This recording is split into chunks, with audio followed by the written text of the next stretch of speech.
दिया गया उसको साथियों। आज जो इलेक्टोरल बॉन्ड तो देश की सरकार ने जिस तरह से भ्रष्टाचार को शिष्टाचार कानूनी रूप दिया था, सर्वोच्च न्यायालय ने उसको असंवैधानिक करार, न केवल असंवैधानिक करार दिया गया है बल्कि वो पूरी उसको चुनाव आयोग को देने के लिए भी बाध्य किया है। मतलब आप इससे अंदाजा लगाइए कि वही एसबीआई बैंक के माध्यम से देश की सरकार इस भ्रष्टाचार को शिष्टाचार में बदलने को छुपाने की कोशिश कर रही थी कि जून में जाकर हम इसके जो 22,000 से ज़्यादा जो इलेक्टोरल बॉन्ड थे, चुनावी बॉन्ड थे, उनकी समरी हम चुनाव आयोग में पेश नहीं कर सकते, जबकि पेश करनी पड़ी है। इसके लिए तो मैं सर्वोच्च न्यायालय के इस निर्णय के लिए बहुत बहुत उनको बधाई देते हैं कि देश के जनतंत्र को बचाने, देश की जनता को, मतदाता को, किस पार्टी को कौन सी कंपनियों ने कितना पैसा दिया है वो जानने का हक देश की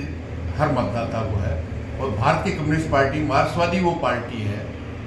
जो इस इलेक्टोरल बॉन्ड से पहले भी कंपनियों का पैसा चुनाव के लिए नहीं लेती थी और एकमात्र राष्ट्रीय पार्टी है जो इस चुनावी बॉन्ड का विरोध भी नहीं कर रही थी। न उसने एसबीआई में अकाउंट खुलवाया,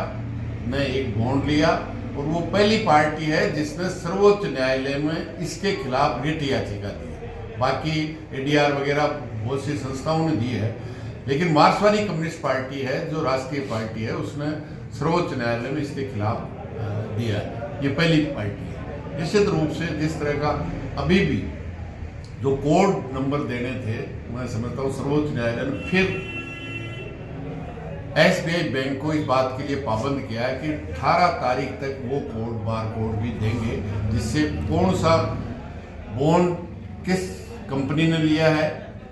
और किस पार्टी ने उस बॉन्ड को भुनाने का काम किया है। तो निश्चित रूप से ये बहुत बड़ा निर्णय, एक ऐतिहासिक निर्णय सर्वोच्च न्यायालय ने दिया है और चरित्र भी पार्टियों का सामने आएगा। सबसे ज़्यादा बहुत बड़ा हिस्सा भारतीय जनता पार्टी को गया है, उसके बाद जो स्थानीय पार्टियां थी, क्षेत्रीय पार्टियां हैं, उनको गया है। तो निश्चित रूप से वो बड़ी कंपनियों के पैसे से लड़ते हैं और जीतने के बाद चाहे वो देश की सरकार में हो चाहे राज्यों की सरकार में हो, उनको बहुत बड़ा सार्वजनिक धन लुटाने का, टेंडर देने का, सब आउट वे जा करके देने का काम करते हैं, जिस तरह से एलपीजी की नीति है। इसलिए केवल और केवल भारतीय कम्युनिस्ट पार्टी मार्क्सवादी है जो इसको अवैधानिक मानती थी और सर्वोच्च न्यायालय ने दिया। दूसरा जो मोदी जी की गारंटी है, मैं समझता हूँ एक एक गारंटी फिसली हुई थी। अभी विधानसभा के चुनाव में उन्होंने वायदा किया था कि राजस्थान में पड़ोसी राज्यों से सबसे महंगा है, लेकिन अभी एक दिन पहले आज चुनाव आचार संहिता डिक्लेरेशन हो जाएगा, आचार संहिता लग जाएगी, तो आज भी ये घोषणा के बाद भी जो मोदी जी की गारंटी कहते थे, आज भी हरियाणा से राजस्थान की जनता को 10 रुपया और 6 से 7 रुपया डीजल में पर लीटर ज़्यादा देना पड़ रहा है।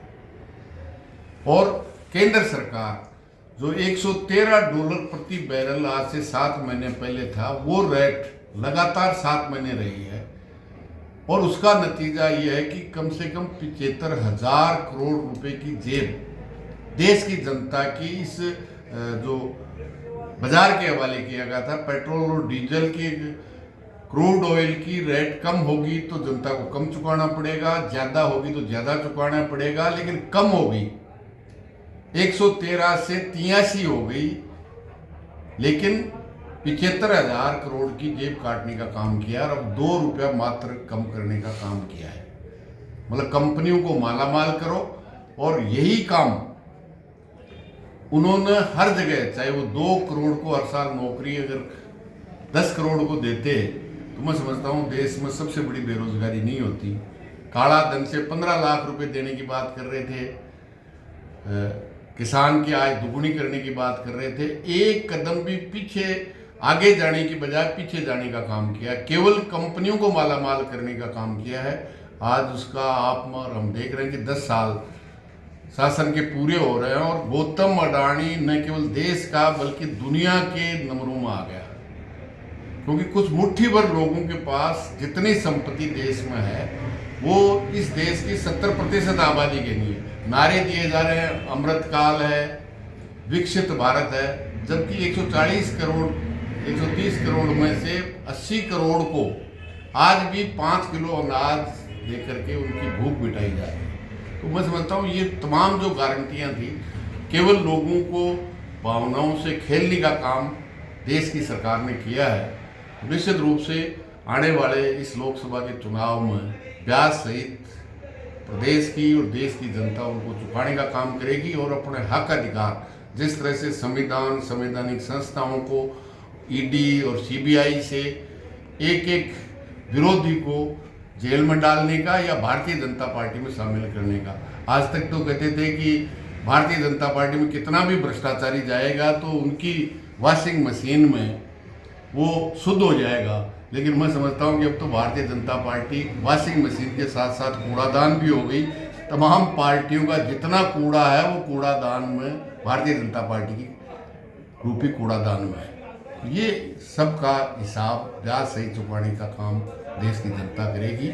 और तमाम जो देश भगत, संविधान भक्त और आम जनता के संवैधानिक अधिकार हैं उनको छीनने का काम कर रहे हैं, वो सब मिल करके चुनाव लड़ेंगे और एनडीए को परास्त करके एक नई जो सरकार दे करके उनको मजबूत करेंगे। राजस्थान में जो है चुनाव लड़ेगी या गठबंधन के साथ कांग्रेस से?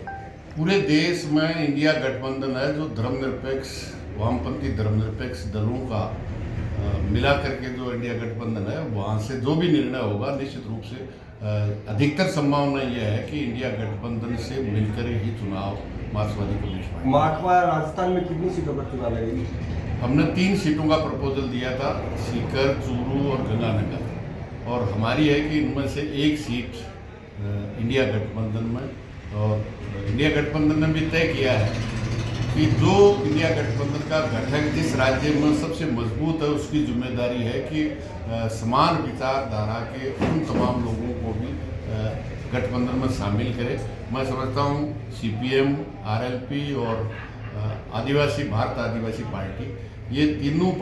चारों पार्टियां मिलकर के लड़ेगी तो निश्चित रूप से एक राजस्थान में राजनीतिक बदलाव और जो पूरे देश में संविधान और संवैधानिक अधिकारों को और संवैधानिक संस्थाओं को बचाने के लिए, बाबा साहब अम्बेडकर के संविधान को और संवैधानिक संस्थाओं को बचाने के लिए, नागरिक अधिकारों को बचाने के लिए और इनकी जो झूठी गारंटी के रूप में लोगों में कर रहे थे, आज उसमें एक पे भी बात नहीं कर रहे हैं, उनका हिसाब चुकाने का काम करेंगे। सीकर जिले से आपकी बात में चलिए, सीकर संसदीय क्षेत्र से वो तो जब सीट इंडिया गठबंधन में तय हो जाएगी उसके बाद उम्मीदवार भी तय हो जाएंगे, जो भी पार्टी तय करेगी निश्चित रूप से वो लड़ेगी। धन्यवाद।